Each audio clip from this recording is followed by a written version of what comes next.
तो दोस्तों आज हम फिर से आपके लिए लेकर आए हैं देश दुनिया की तमाम ताजा बड़ी खबरें। सबसे पहली बड़ी खबर में आपको बताएंगे कि इजराइल हमास जंग में इजराइल का साथ देने वाले देशों पर मुस्लिम देशों ने की कार्रवाई। कच्चा तेल देने से उन सभी देशों को कर दिया इनकार जिसने इजराइल गाजा युद्ध में इजराइल का दिया था साथ। अब यहूदियों की नहीं खैर। गाजा के अल शिफा अस्पताल में मची भारी तबाही। आईसीयू में भर्ती सभी मरीजों की हुई मौत। इजराइल की सेना ने नहीं करने दिया डॉक्टरों को इलाज। इजराइल हमास जंग में अमेरिका ने इजराइल को दे दिया बड़ा झटका। संयुक्त राष्ट्र सुरक्षा परिषद में फिलिस्तीन के समर्थन में प्रस्ताव करवा दिया पास। अब हमास मचाएगा इजराइल में तबाही। बिहार की सरकार ने धार्मिक जुलूसों में हथियार और हाई डेसिबल डीजे बजाने पर लगाई रोक। अंधभक्तों के खिलाफ की है बड़ी कार्रवाई। इजराइल हमास जंग को लेकर कांग्रेस पार्टी ने भाजपा पर बोला हमला। कहा इजराइल की कार्रवाई है नरसंहार जगाने के लिए और कितने लोगों की जानी चाहिए जान। भाजपा सामने आकर इजराइल का करे विरोध। इजराइल हमास जंग में मायूस हुआ मोसाद। इजराइल की सेना के हाथ अभी भी खाली। गाजा की सुरंगों में हमास के ओसामा बिन लादेन को नहीं पकड़ पाई इजराइल की सेना। गाजा पट्टी में नहीं हुआ इजराइल को कुछ भी हासिल। तो दोस्तों सभी खबरों को आपको एक एक कर बताने वाले हैं। वीडियो को लाइक कर चैनल को सब्सक्राइब कर दें। इसी पर तो दोस्तों अगली खबर की ओर तो इजराइल हमास जंग में इजराइल का साथ देने वाले देशों पर मुस्लिम देशों ने की कार्रवाई। कच्चा तेल देने से किया इनकार। दोस्तों आपको बता दें कि इजराइल और हमास की जंग में इजराइल का साथ देने वाले पश्चिमी देशों पर मुस्लिम देशों ने आज बड़ी कार्रवाई की है। दरअसल आपको बता दें कि इजराइल के गाजा पट्टी में हो रहे हमलों को सही बताने वाले उन सभी देशों को मुस्लिम देशों ने कच्चा तेल देने से इनकार कर दिया है जिससे उन देशों की खटिया खड़ी हो सकती है। दरअसल आपको बता दें कि मुस्लिम देश इजराइल के गाजा पट्टी पर हो रहे हमलों का विरोध कर रहे हैं और इन्हें रोकने की अपील कर रहे हैं, लेकिन ब्रिटेन सहित कई देश लगातार इजराइल का साथ इस मामले को लेकर दे रहे हैं और उन्हीं देशों पर अब मुस्लिम देशों ने कार्रवाई की है। अरब देशों ने पश्चिमी देशों को तेल बेचना बंद करने का ऐलान किया है। यानी इस जंग में जिन जिन देशों ने इजराइल का साथ दिया है उन सभी देशों को मुस्लिम देश तेल नहीं बेचेंगे। तो ये बड़ी अपडेट आ रही दोस्तों कि यहूदियों का साथ देना इन देशों को भारी पड़ गया। इसी बीच पर तो दोस्तों अगली खबर की ओर तो इजराइल हमास युद्ध के बीच गाजा के अल शिफा अस्पताल में भारी तबाही। आईसीयू में भर्ती सभी मरीजों की हुई मौत। 700 अभी भी फंसे हुए। दोस्तों आपको बता दें कि इजराइल हमास युद्ध के बीच गाजा के अल शिफा अस्पताल में भारी तबाही मच गई है। इजरायली रेड में आईसीयू में भर्ती सभी मरीजों की मौत हो गई है। अस्पताल के डायरेक्टर मोहम्मद अबू सलमिया ने इस बात की जानकारी दी है। उन्होंने कहा कि इजरायली रेड में एक रात में 22 मरीजों की मौत हो गई है। सलमिया ने कहा कि 3 दिन के भीतर अल शिफा अस्पताल में 55 लोगों की जान चली गई है। अस्पताल में 7000 से ज़्यादा लोग अभी भी फंसे हुए हैं। इनमें मरीज, मेडिकल स्टाफ, कर्मचारी और शेल्टर होम में रहने वाले लोग शामिल हैं। आपको बता दें कि इजरायली सेना गाजा के अल शिफा अस्पताल को लगातार निशाना बना रही है। इजराइल की सेना ने अल शिफा अस्पताल के नीचे सुरंग होने का दावा किया, लेकिन इसके नीचे कोई भी सुरंग नहीं मिली। वहीं आपको बता दें कि अब इजराइल की सेना के कारण अल शिफा अस्पताल में भारी तबाही मची हुई है और आईसीयू में भर्ती सभी मरीजों की मौत हो गई है और पूरी दुनिया आंख मूंद कर ऐसे ही इस तमाशे को देख रही है।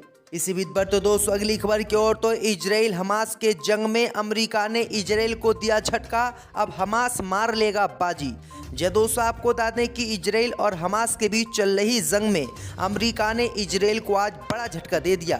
दरअसल आपको बता दें कि अमेरिका ने संयुक्त राष्ट्र सुरक्षा परिषद में उस प्रस्ताव को मंजूरी दे दी है जिसमें गाजा में चल रहे युद्ध में तुरंत एक मानवीय रोक और गलियारा बनाए जाने की अपील की गई है। गाजा में 1 महीने से ज़्यादा समय से चल रहे इजराइल हमास युद्ध के बाद संयुक्त राष्ट्र सुरक्षा परिषद का ये इस तरह का पहला प्रस्ताव है। 15 सदस्यीय परिषद में इस प्रस्ताव को 12 वोटों से पास किया गया। 3 सदस्य अमेरिका, ब्रिटेन और रूस वोटिंग से अनुपस्थित रहे। इस प्रस्ताव को माल्टा ने पेश किया, जो संयुक्त राष्ट्र के सबसे शक्तिशाली निकाय के 15 सदस्यों को काफ़ी हद तक साथ में लाने में कामयाब रहा। तो ये बड़ी अपडेट आई दोस्तों कि इन तीनों ही देशों ने भले ही वोट ना किया हो, लेकिन ये प्रस्ताव 12 वोटों से पास हो गया, जो इजराइल के लिए बड़ा झटका माना जा रहा है। इसी बीच बढ़ते दोस्तों अगली खबर की ओर। तो बिहार में धार्मिक जुलूसों में हथियारों और हाई डेसिबल माइक के इस्तेमाल पर बिहार सरकार ने लगाया प्रतिबंध। दोस्तों आपको बता दें कि बिहार सरकार ने सांप्रदायिक तनाव को रोकने के लिए धार्मिक जुलूसों में तलवार, भाले, आग्नेयास्त्र, लाठी और अन्य हथियारों के साथ साथ हाई डेसिबल वाले माइक के इस्तेमाल पर प्रतिबंध लगा दिया है। वहीं आपको बता दें कि नीतीश कुमार सरकार ने गुरुवार को सभी जिला मजिस्ट्रेट और पुलिस अधीक्षकों को एक आदेश जारी करके निर्णय की जानकारी दी है। वहीं आपको बता दें कि लगातार हाई डेसिबल के डीजे लेकर, हथियार लेकर जुलूसों में हिंदूवादी संगठनों के लोग निकलते थे और उत्पात मचाते थे। इन सभी चीज़ों पर बिहार की सरकार ने प्रतिबंध लगाया है और बहुत अच्छा कदम बिहार सरकार ने उठाया है, जिसकी जितनी तारीफ की जाए कम है, क्योंकि हिंदूवादी संगठन इन सभी चीज़ों को हथियार बनाते थे और मुसलमानों की मस्जिदों, घरों, गलियारों में तांडव मचाते थे। इसी बीच बढ़ते दोस्तों अगली खबर की ओर। तो मायूस हुआ मोसाद, इजराइल के सेना के खाली हाथ, गाजा की सुरंगों में गुम हुआ हमास का ओसामा बिन लादेन, इजराइल के लिए बड़ा झटका। दोस्तों आपको बता दें कि पिछले 40 दिनों से नॉर्थ गाजा में हमास और इजराइल के बीच जंग चल रही है। हजारों लोग मारे जा चुके हैं, सैकड़ों के ठिकाने ध्वस्त हो चुके हैं। इजरायली सेना ने गाजा सिटी सेंटर पर कब्जा भी कर लिया है। हमास के हेडक्वार्टर बन चुके अल-शिफा अस्पताल पर भी इजरायली सेना का कब्जा हो चुका है। लेकिन इन सब के बावजूद इजराइल को मनचाही सफलता इस जंग में नहीं मिल पाई है। इजरायली डिफेंस फोर्सेस के साथ कंधे से कंधा मिलाकर काम कर रही खुफिया एजेंसी मोसाद भी मायूस है, क्योंकि हमास का ओसामा बिन लादेन 7 अक्टूबर के हमले का मास्टरमाइंड सिनबार उनकी पकड़ से बाहर है। वो गाजा की ज़मीन के नीचे बने सुरंगों में गुम हो गया है। इजराइल की युद्ध के पहले दिन उसकी तलाश कर रही है, लेकिन अभी तक ना तो इजराइल की मोसाद और ना ही इजराइल की सेना इनको खोज पाई है। तो इजराइल की सेना बुरी तरीके से जंग में पड़ रही है और उसे इस जंग में कुछ भी हासिल नहीं हो रहा है। इसी बीच बढ़ते दोस्तों अगली खबर की ओर। तो इजराइल की कार्रवाई नरसंहार जगाने के लिए और कितने लोगों की जान चाहिए, कांग्रेस ने भाजपा पर बोला हमला। दोस्तों आपको बता दें कि गाजा में इजराइल के नरसंहार कार्रवाई की निंदा करते हुए कांग्रेस पार्टी ने इजराइल की सरकार की आलोचना की है। साथ ही भारतीय जनता पार्टी पर भी हमला बोला है और गाजा के हालातों पर काबू करने के लिए इजराइल के खिलाफ कार्रवाई करने की कांग्रेस ने भाजपा से मांग की है।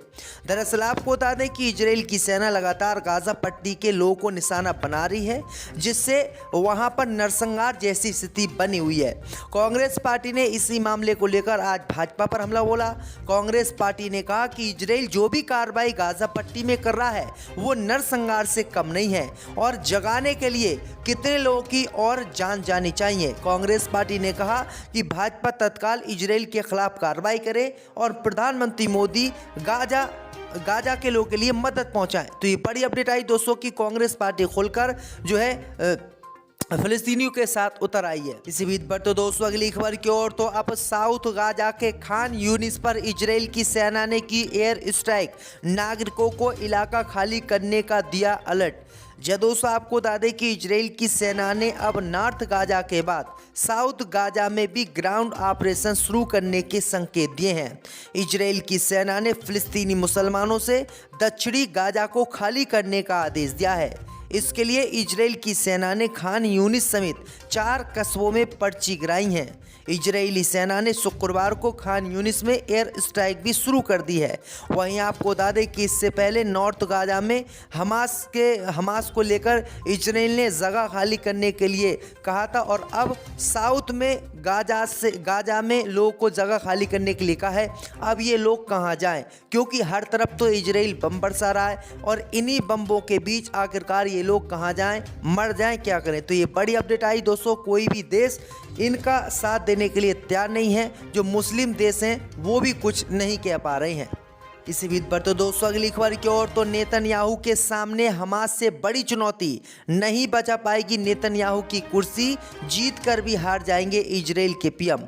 जब दोस्तों आपको बता दें कि इजराइल और हमास की जंग के बीच कुछ ऐसी ताकतें भी हैं जो प्रधानमंत्री बेंजामिन नेतन्याहू की कुर्सी पर गिद्ध की तरह नजर गड़ाए हुए हैं।